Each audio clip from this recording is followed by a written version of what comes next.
प्रति व्यक्ति को सबसे ज़्यादा अगर कोई प्रभावित करता है तो उसका कर्म उसे सबसे ज़्यादा प्रभावित करता है।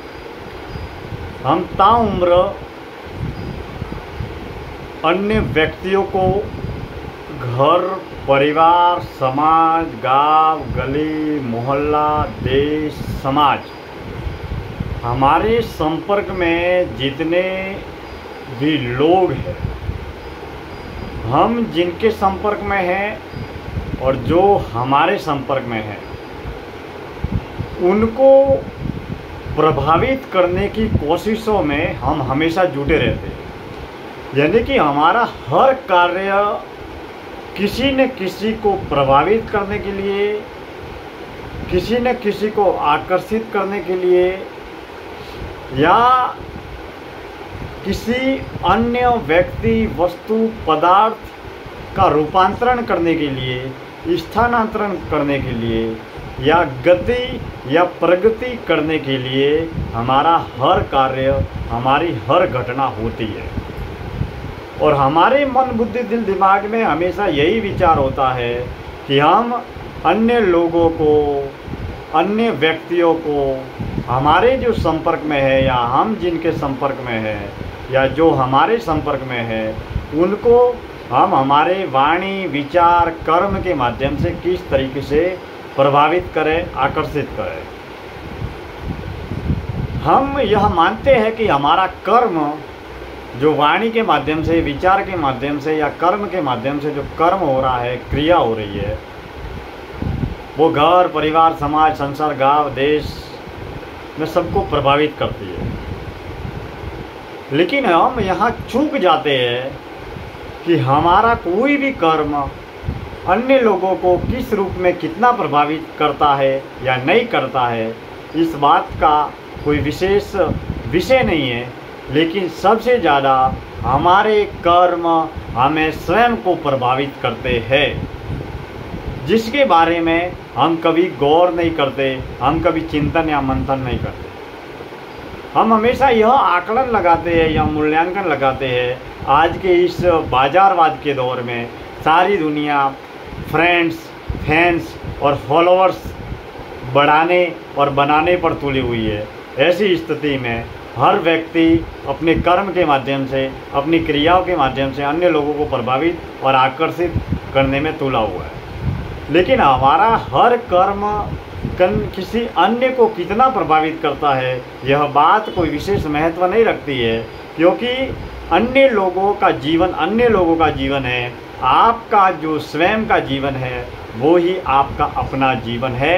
और आपके हर कर्म का पूरा प्रभाव, सूक्ष्म प्रभाव, स्थूल प्रभाव या पदार्थवादी प्रभाव आपके अपनी वाणी, विचार, मन, बुद्धि, विवेक, कर्म पर पड़ता है। हम जो कार्य करते हैं, हम जो बोलते हैं, हम जो सोचते हैं, उसका प्रभाव हम पर क्या पड़ रहा है, कैसे पड़ रहा है।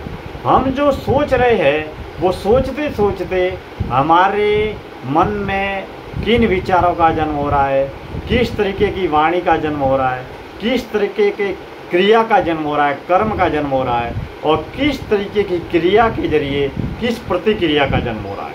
हमारा कर्म हमें किस तरीके से प्रभावित करता है और हमारे अंतःकरण या चित्त की वृत्ति को हमारा कर्म कैसे, किस तरीके से, किस दिशा में गति करता है, इस विषय में हर कर्म करते वक्त हर व्यक्ति को, हर साधक को या हर ईश्वर के उपासक को हमेशा चिंतन या मंथन करते रहना चाहिए।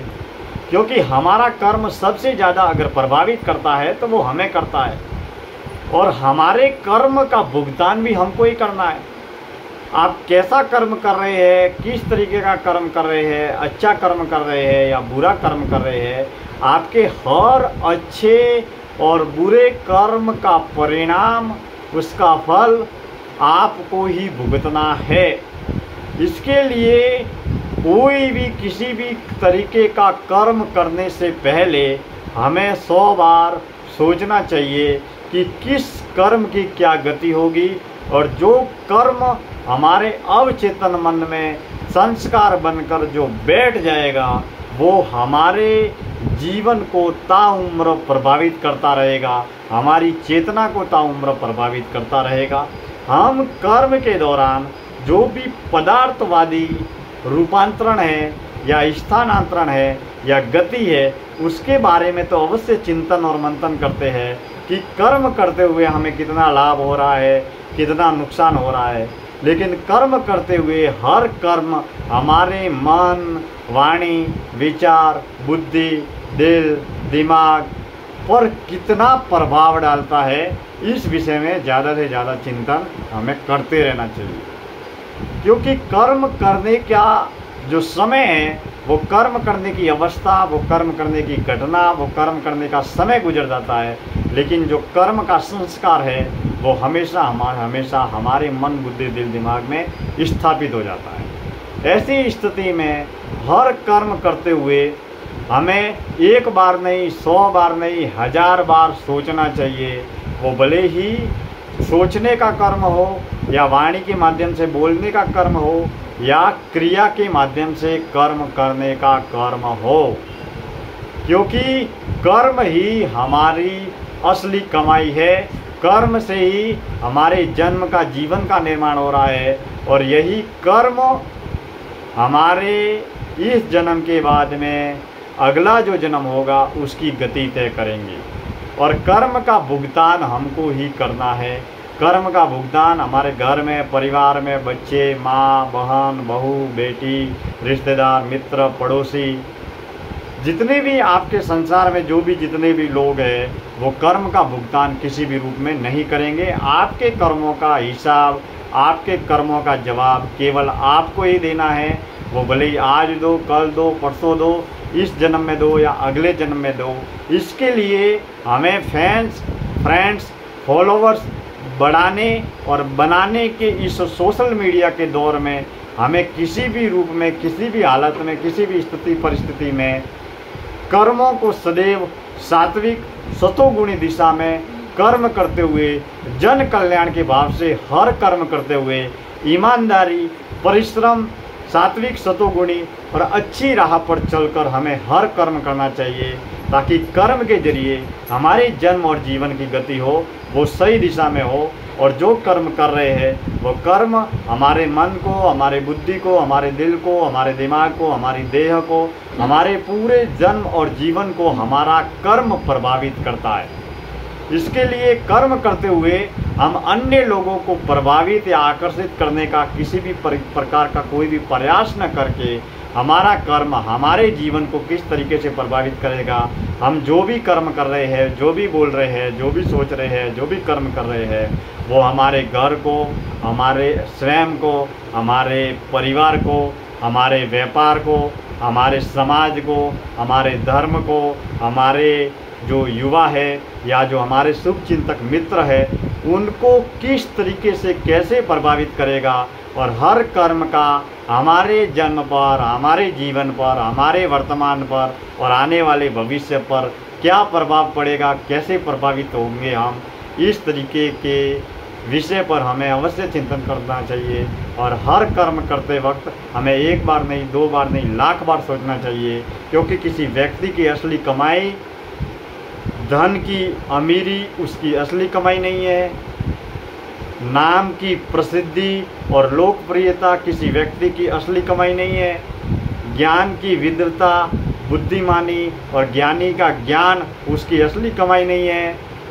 हर व्यक्ति की असली कमाई है, वो है उसका कर्म। वो कैसे कर्म कर रहा है, उसी कर्म के अनुरूप उसके जन्म और जीवन की गति होगी। और उसके कर्म, हर व्यक्ति के कर्म सबसे ज़्यादा उस व्यक्ति को प्रभावित करते हैं। यही वजह है कि जो व्यक्ति अच्छे कर्म करते हैं वो सदैव अच्छे दिशा में आगे बढ़ते चले जाते हैं, और जो लोग बुरे कर्म करते हैं वो बुरे कर्मों में, कुकर्मों में धंसते और फंसते चले जाते हैं और जीवन को नकारात्मक दिशा में धकेलते रहते हैं। तो हमें हर कर्म करते वक्त 100 बार सोचना चाहिए कि कौन से कर्म करने से क्या गति होगी। और छोटी छोटे जो कर्म है, छोटी छोटी आदतें हैं, उसमें हमेशा सुधार करना चाहिए, ताकि हमारा जीवन, हमेशा आगे बढ़ें, हमारा जीवन हमारे लिए अच्छा ही हो लेकिन हमारे आसपास के जितने भी लोग हैं उनके लिए भी एक प्रेरणा बने, ऐसा जीवन जीना चाहिए। और जीवन का निर्माण आदतों से होता है, जीवन का निर्माण कर्मों से होता है। इसके लिए हमें हमेशा अच्छी आदतों को अपनाना चाहिए, अच्छा सोचना चाहिए, अच्छे विचार करने चाहिए और अच्छा कार्य करना चाहिए। और हमेशा विचार करने का कर्म, बोलने का कर्म और क्रिया करने का कर्म, इन तीनों कर्मों पर पूरा नियंत्रण रखना चाहिए, पूरा होश रखना चाहिए। और मन जो कहता है उसके अनुरूप ही कर्म नहीं करना चाहिए। हम जो कहते हैं उसके अनुरूप हमारा मन कर्म करते रहना चाहिए। और यह तभी संभव है जब हमारा मन हमारे नियंत्रण में है, हमारे विचार हमारे नियंत्रण में है। और विचारों को नियंत्रण में रखना, मन को वश में करना आज के दौर में सबसे बड़ा मुश्किल काम है। आज की चिंतन यात्रा में इतनी ही बातें। कल हम किसी और नए विषय को लेकर आपसे रूबरू होंगे। हमारी इस विचारों की चिंतन यात्रा से आप जुड़े रहे। बहुत बहुत धन्यवाद, दिल से शुक्रिया आपका।